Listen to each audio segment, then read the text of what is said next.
Is DisputeIQ quiz night, and I've taken the top 3 issues that you are facing and put it into kind of a game. All right, now if you don't know me, my name is Kristen, and I have over 450 videos right here on YouTube that show you how to do this yourself for free the right way.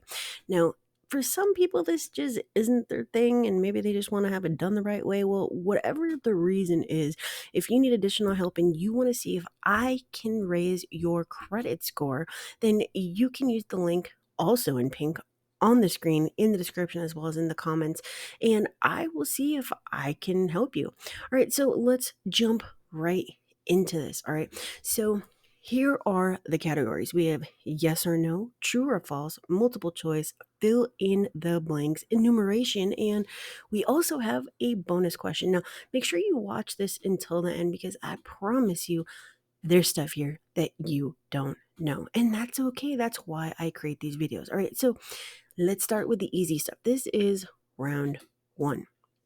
Okay, so here we have our yes or no. Okay, so the factual dispute method is much more than looking for inaccuracies on a credit report, and virtually 100% of the evidence for our argument is taken directly from the credit report. What do you think? Yes or no? It is a resounding yes. So the process works because the credit report acts as the quote unquote evidence, like in court, right? Used to argue our case. So each dispute reason is backed by a specific law or violation of a law. So if we have irrefutable proof sitting in your hands, why wouldn't you use it? This is why factual disputes work, because you're taking the facts directly from the credit report. Like, hello. Okay, so let's go with our true or false. You tell me what you think. Using more than one dispute reason per account and per letter will decrease the chance of deletion. Let me give you a hint. Virtually everyone I ask gets this wrong. It is true. Each account should only list one dispute reason on a letter. It can be tagged as frivolous, and if it's a difficult account, you'll run out of reasons if you use them all, and the account comes back as verified. What are you going to do if that happens? I mean, hello. So now we can go with an average round, and this is round 2. Multiple choice. Which of these inaccuracies is more likely to remove a charge off faster? Balance, monthly payment, date last reported, and sold with a balance. And when I'm talking about inaccuracies, I'm not talking about violations right now. We're only talking about inaccuracies. And I'm going to explain the answer. The answer is D, sold with balance. All right, so an account that is sold or transferred should not report a balance because that original creditor no longer owns that account, right? So this is one of the top 12 errors that I went over the other night, maybe like 2 days ago or so, that McCarthy Law sues the bureaus over. So only the active owner or holder of the account should report the balance. And I've actually been explaining this for like 3 years now.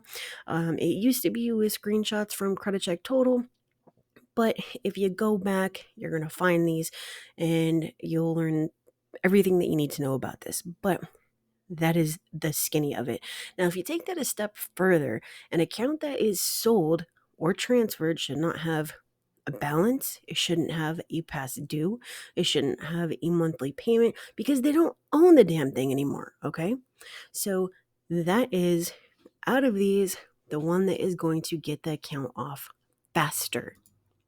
All right. So now fill in the blank to this. So it is a conflict of interest for the bureaus to investigate your disputes because blank and because their main customer is blank. What do you think?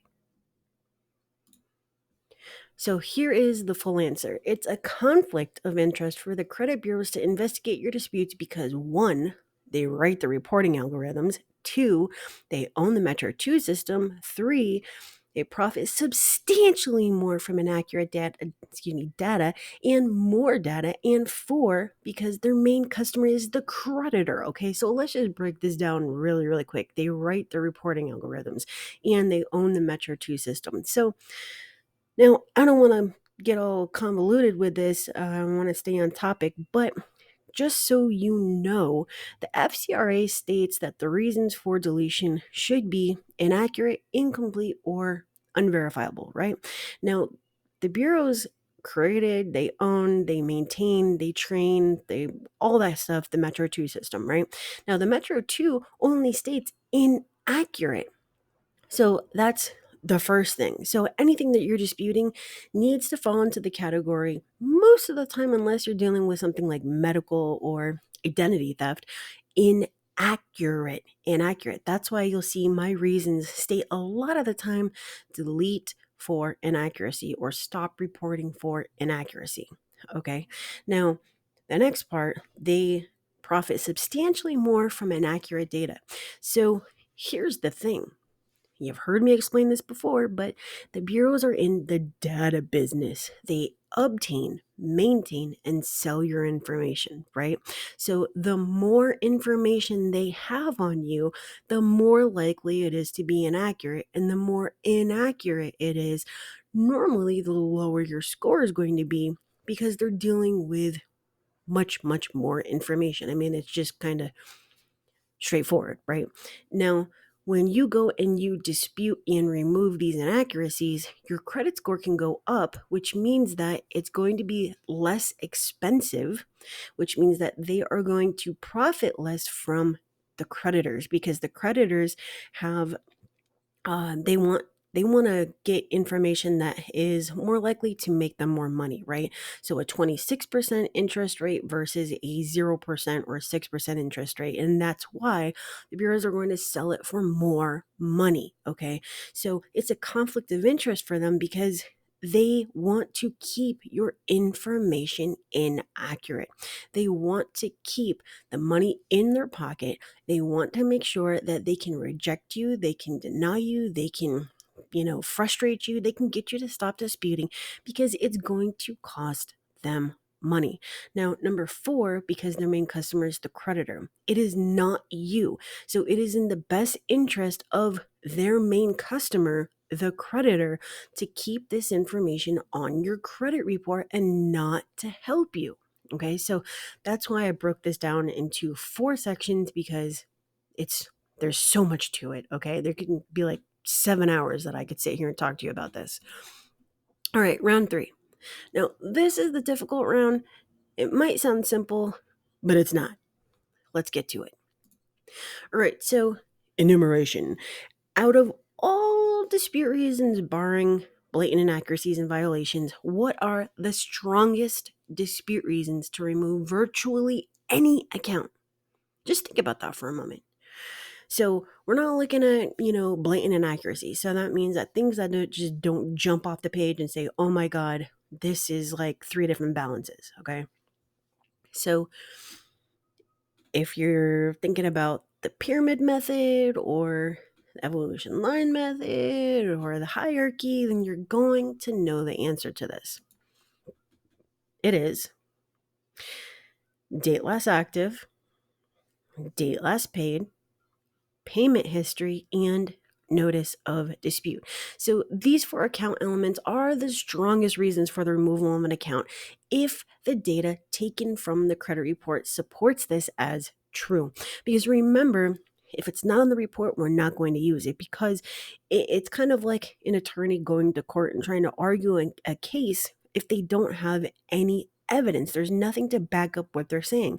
So they're just standing there and saying, oh, well, my client isn't guilty because he's not, because his girlfriend said that he wasn't home at the time of the robbery, but I didn't talk to her. No, dude, you need to have all the documentation, all the evidence, everything comes directly from the credit report. So if it's not on the credit report, it's not in your disputes, okay?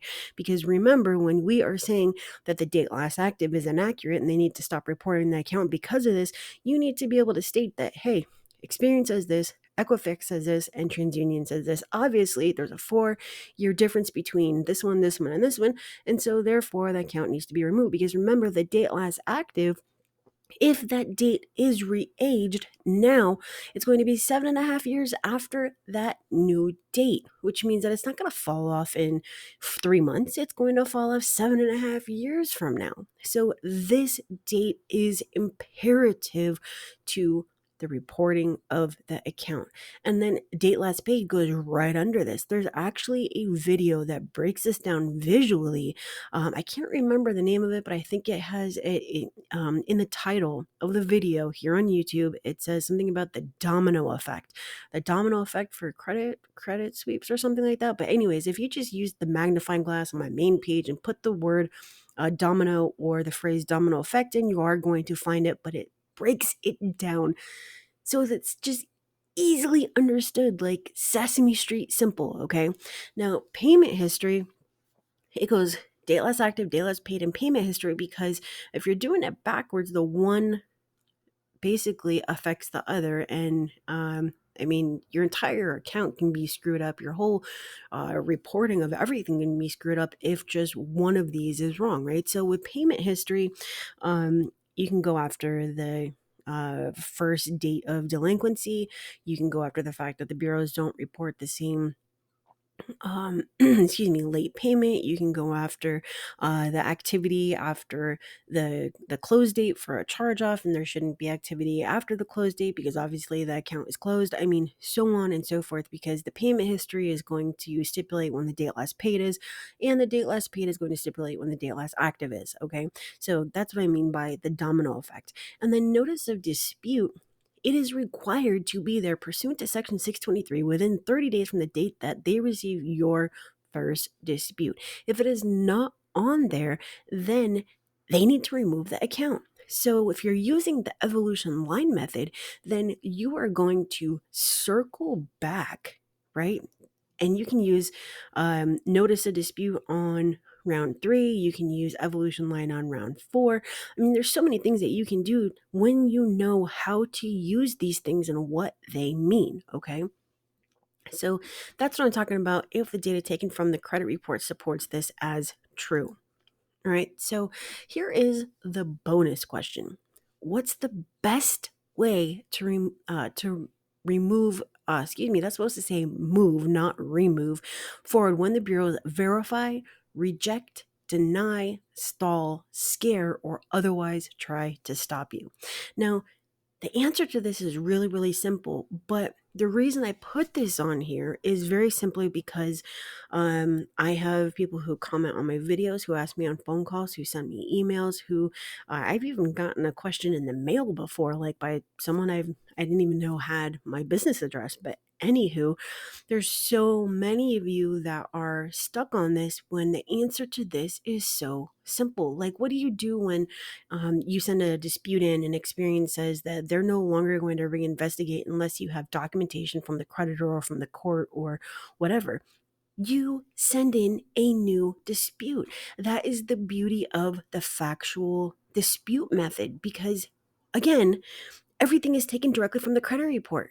What do? You go from the date last active to the date last paid to the payment history to the first date of delinquency to the notice of dispute to so on and so forth. Then you can go with your challenges. Then you can go after the violations. Then you can start making complaints.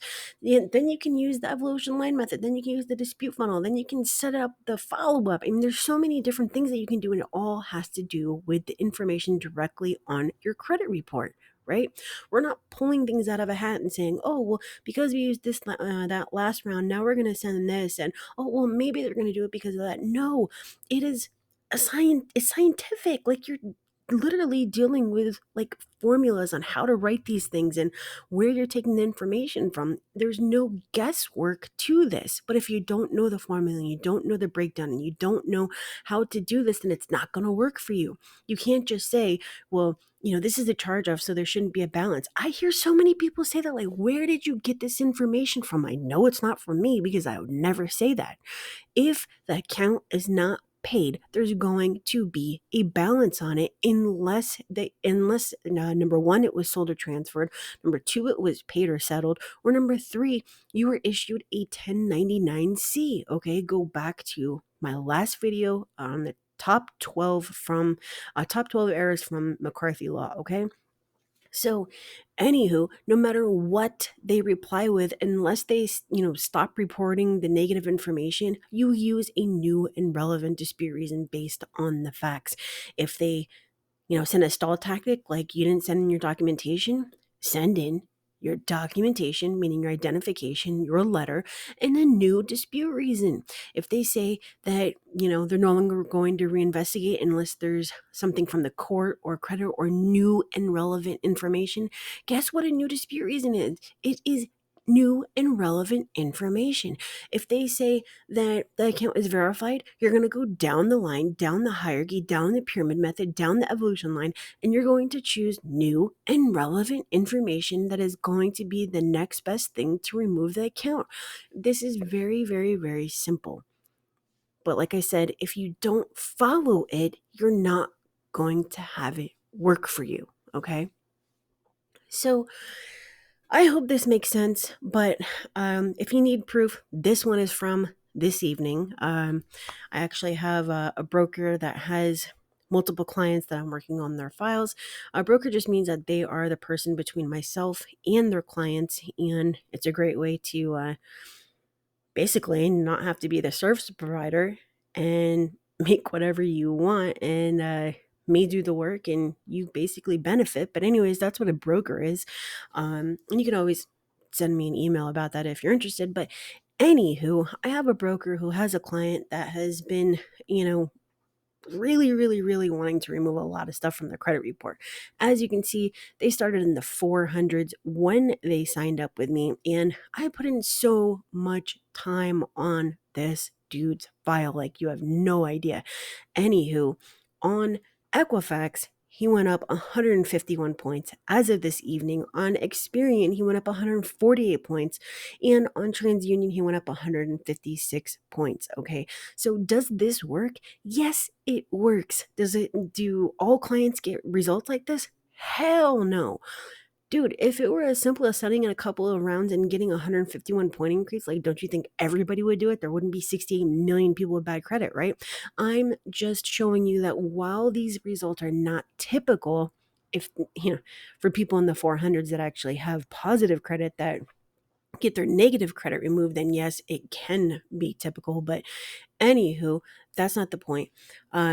If you do it the right way, then this can happen. You can go from a 400 to a 700. You can go from a 400 to a 500. You can go from a 400 to a 600. You can go from a 398 to a 720.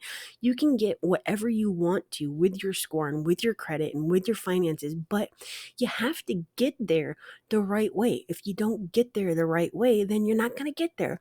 Okay. So, I mean, sometimes you just have to think about this logically, right? If you are trying to get to your destination, but your car breaks down, obviously that's going to cause you a lot of issues, right? So to get to the destination, you have to have the right vehicle, and this is the right vehicle, okay? If you need additional help and you want to continue to do it yourself, then you can use that first link on your screen and in the comments and description to find a bunch of awesome free content in the subscriber hub. And there's also a couple other things that are paid also in the VIP member vault. And like I said, if you want me to do this for you, I can't help everybody. Like I said, I'm one person. Even when I wear many hats, I'm still one person. I can only wear them one at a time. Okay. So you can use the link on your screen in the description and in the comments to see if I can help you just as I helped this person and all of my other clients, to get where you need to go to get you to your destination in the right vehicle. And if I can help you, I might offer my services. If I can't, I will redirect you back to my videos and all my free content. Because again, I create these so that you can get where you need to go, and I'm actually giving you the same thing that I do for my clients, okay? So that's the purpose of watching my videos, that you're actually going to know how to do this the right way, okay? So if you have any questions, post them down in the comments. Like I said, I will get to my comments. But right now I have been so damn busy, getting my clients results like this that I have not had the time. All right. So that is it. I hope that you have a wonderful evening. Make sure to subscribe if you haven't done so. Smash that bell for notifications, because even if you subscribe, you're still not going to be notified unless you smash that button. All right. And if you found value in this video, make sure to hit that like, because it tells me whether you like this or not. All right. There's always going to be that hater that, hits the dislike, but whatever. All right. There's fazillions of other videos that you can go watch, so don't know what to tell you. Anywho, that's it from me to you. I hope you have a wonderful rest of your weekend and beginning of your week. And I will probably see you tomorrow when I post another video. That is it. Have a great one.